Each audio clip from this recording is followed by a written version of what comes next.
Assalamualaikum warahmatullahi wabarakatuh. Selamat pagi anak-anak kelas D. Wah, masih pada semangat ya? Oke, sebelum memulai pelajaran, sebaiknya kita berdoa terlebih dahulu. Untuk ketua kelasnya siapa? Oke, ya Mas minta tolong untuk dipimpin doanya ya. Oke, berdoa mulai. Doa selesai. Oke, sebelum masuk ke materinya, Ibu akan melakukan presensi dulu ya.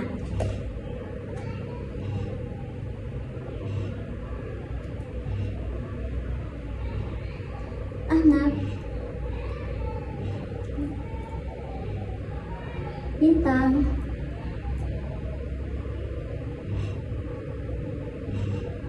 Umaira,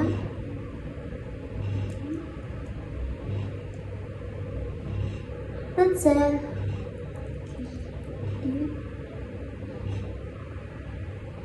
Putri, terus yang terakhir Sehan.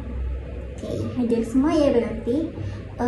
Untuk materi PPT-nya sudah saya share ke ketua kelasnya ya. Tolong masnya dikirim ke teman-temannya. Oke, kita langsung masuk ke materinya. Sebelum itu, Ibu mau tanya dulu nih, siapa yang minggu kemarin pergi belanja ke supermarket seperti Indomaret atau Alfamart? Angkat tangan coba. Wah, hampir semuanya ya. Nah, ketika kalian belanja, itu kan terasa miskin barang-barang kalian ya. Pertanyaan saya, kalian tahu nggak kira-kira data barang kalian itu masuk ke mana? Ada yang mau jawab? Nah, bener banget Humaira. Jadi, data penjualan itu langsung tercatat. Disitulah sebenarnya kita lagi berinteraksi dengan sebuah sistem yang sangat penting di dunia perkantoran dan bisnis. Hari ini kita akan belajar tentang apa itu sistem informasi manajemen, jenis-jenisnya, dan bagaimana komunikasi berperan di dalamnya. Tolong disimak ya, karena ilmu ini akan jadi bekal kalian jadi asisten admin atau staf kantor yang handal di masa depan. Oke, pertama-tama kita mau bahas jadi apa sih sistem informasi manajemen itu. Coba bayangin, guru punya banyak banget data. Data nilai harian, data kehadiran, data prestasi kalian. Kalau data ini cuma numpuk di kertas, nggak akan berguna. Jadi, sistem informasi manajemen atau SIM adalah sistem yang mengubah data mentah menjadi informasi yang akurat, tepat waktu, dan relevan untuk mengambil keputusan. Ibaratnya, SIM ini adalah jembatan yang menghubungkan data dengan manajer yang butuh mengambil keputusan. Tujuan utamanya ada 3, yaitu yang pertama, memenuhi kebutuhan informasi di semua tingkatan. Yang kedua, mendukung pengambilan keputusan, misalnya apakah kita harus menambah stok gitu. Yang ketiga, meningkatkan efisiensi.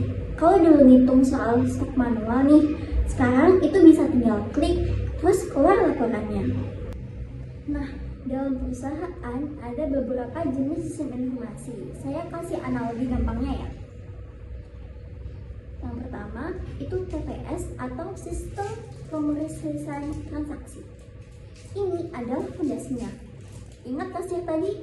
Nah, itu TPS, sistem yang mencatat transaksi harian. Setiap kali ada pembelian, itu dicatat. Terus, setiap hari absen kalian, itu adalah data transaksi harian. Yang kedua, MIS atau Sistem Informasi Manajemen. Nah, data dari TPS tadi itu diolah jadi laporan. Misalnya, seorang karyawan membuat laporan penjualan sebulan terakhir nih. Terus, kira-kira apa ya produk yang paling laris dalam sebulan terakhir tadi. Nah, laporan ini digunakan untuk manajer tingkat menengah seperti kepala bagian. Yang ketiga, DSS atau Sistem Pendukung Keputusan. Nah, yang ini lebih canggih nih. Biasanya digunakan saat ada masalah yang kompleks. Contohnya kayak gimana ya efeknya kalau seorang owner itu menaikkan harga jual sebesar 10%. Nah, DSS ini bisa bikin simulasi what if sistem ini cocok buat manajer yang lagi memikirkan strategi. Yang keempat yaitu EIS atau Sistem Informasi Eksklusif. Sistem ini khusus untuk CEO CEO atau direktur. Informasinya itu sangat ringkas dan mereka itu nggak perlu lihat detail seperti penjualan per jam, kayak cukup lihat KPI atau Key Performance Indicator, misalnya grafik terlaba, pangsa pasar, atau perbandingan dengan kompetitor. Jadi, kalau kalian jadi staff admin, kalian pasti sering akan berurusan dengan TPS dan MIS, membuat laporan-laporan yang nantinya digunakan untuk mengambil keputusan. Sekarang, gimana sih cara kerja sistem informasi ini? Nah, cara kerjanya itu ada 5 tahap aktivitas yang berurutan. Yang pertama itu ada input, terus proses, output, storage, dan yang terakhir feedback. Nah, ibu akan jelasin dengan perumpamaan. Ibu akan masakin makanan kesukaan kalian ya. Nah, jadi yang pertama itu input atau masukan. Ibaratnya ini adalah bahannya. Di kantor ini adalah data mentah. Contohnya itu seperti formulir pendaftaran, data absensi karyawan. Kalau di dapur, ini adalah bahan makanan seperti sayur dan bumbu. Yang kedua itu adalah proses. Ini adalah cara masaknya. Data absensi tadi dihitung, seperti berapa hari masuk, berapa jam lembur. Nah, data ini diproses jadi informasi yang bermakna. Yang ketiga itu output atau keluaran. Ini adalah hasil masaknya, terus disajikan di piring. Hasil dari proses tadi adalah slip gaji atau laporan rekap absensi. Ini yang dikonsumsi. Yang ketiga itu adalah output atau keluaran. Ini adalah hasil masakannya, terus disajikan di piring. Nah, hasil dari proses tadi adalah slip gaji atau laporan rekap absensi. Ini yang dikonsumsi oleh pengguna. Oke, yang keempat itu storage atau penyimpanan. Nah, kalau ada sisa makanan, kita bisa simpan di kulkas. Seperti juga halnya dengan data. Data juga harus disimpan. Bisa di database, komputer, atau arsip digital. Supaya kalau kita lagi butuh data bulan tahun lalu, itu bisa dicari lagi. Terus yang kelima, itu feedback atau umpan balik. Setelah makan, kita itu biasanya kasih komentar kan ya, kayak wah, ini kurang asin masakannya. Nah, dalam sistem informasi ini, feedback itu evaluasi. Misalnya kalau laporan stok barang atau selalu habis, manajer akan memberi umpan balik.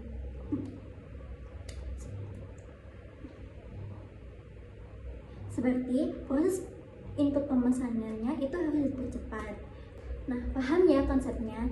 Jadi, intinya, semua sistem informasi itu cara kerjanya seperti yang sudah Ibu jelasin tadi.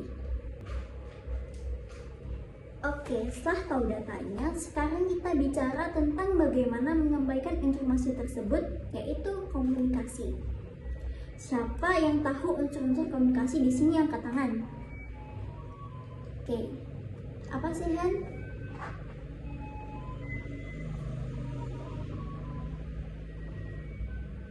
Hebat. Nah, ini sesuai dengan teori Harold Laswell.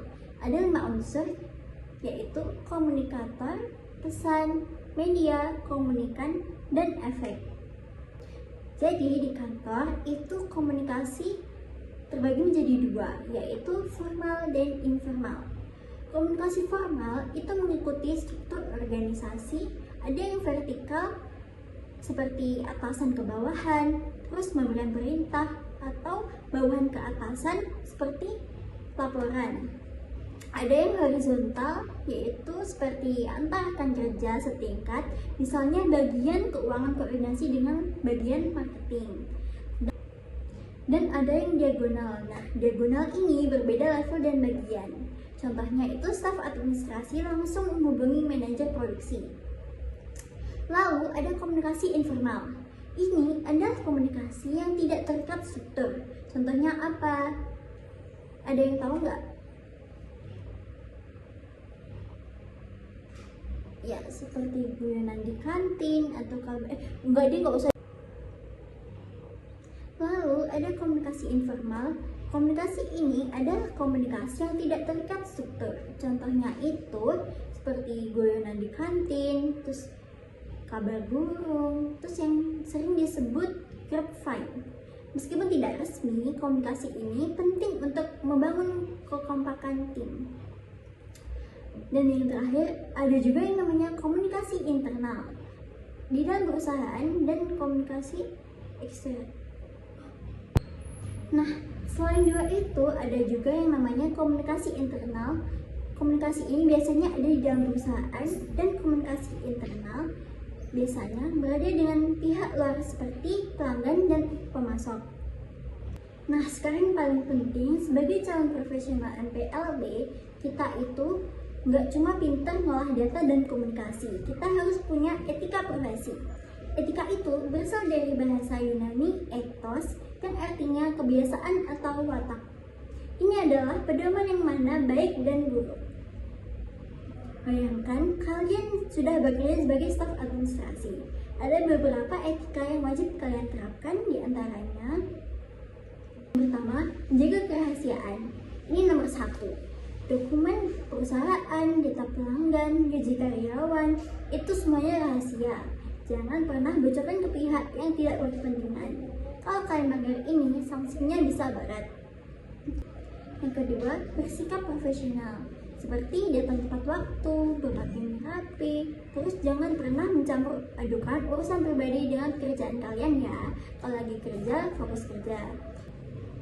Yang keempat, menjaga integritas seperti bersikap jujur, tidak korupsi waktu, misalnya bolos atau memperpanjang jam istirahat. Lalu yang terakhir, jangan pakai fasilitas kantor untuk kepentingan pribadi.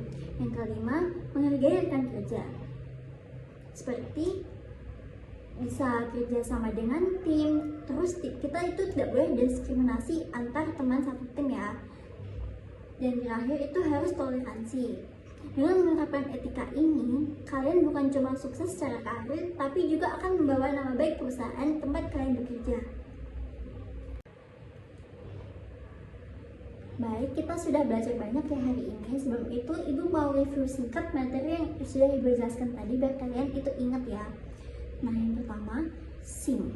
Jadi, SIM itu jembatan antara data mentah dan keputusan manajemen. SIM terdiri dari TPS, MIS, DSS, dan EIS.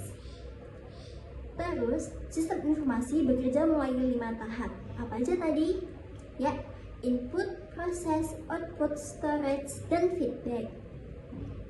Lalu, komunikasi kantor ada yang formal, yang terpecah menjadi vertikal, horizontal, dan diagonal, dan informal.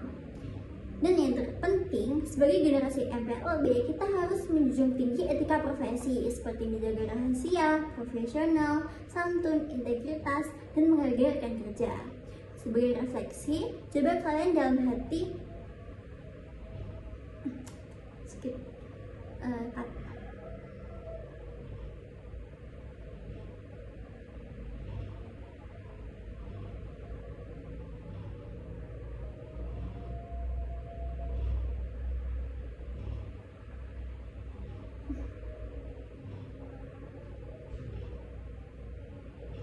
Nah, sebagai refleksi, coba kalian pikir, jika besok kalian menjadi seorang staf administrasi, nilai etika mana yang menurut kalian paling sulit untuk diterapkan dan bagaimana cara mengatasinya? Nah, pertanyaan tadi tolong ditulis di buku tulis, terus dikumpulkan di minggu depan ya. Oke, saya rasa cukup pertemuan pada hari ini. Jangan lupa pertemuan berikutnya kita akan praktik membuat laporan sederhana menggunakan MIS, lalu mengumpulkan tugas yang Ibu berikan tadi ya. Siap? Oke, terima kasih atas perhatiannya. Tetap semangat, jaga kesehatan. Assalamualaikum warahmatullahi wabarakatuh. Bye.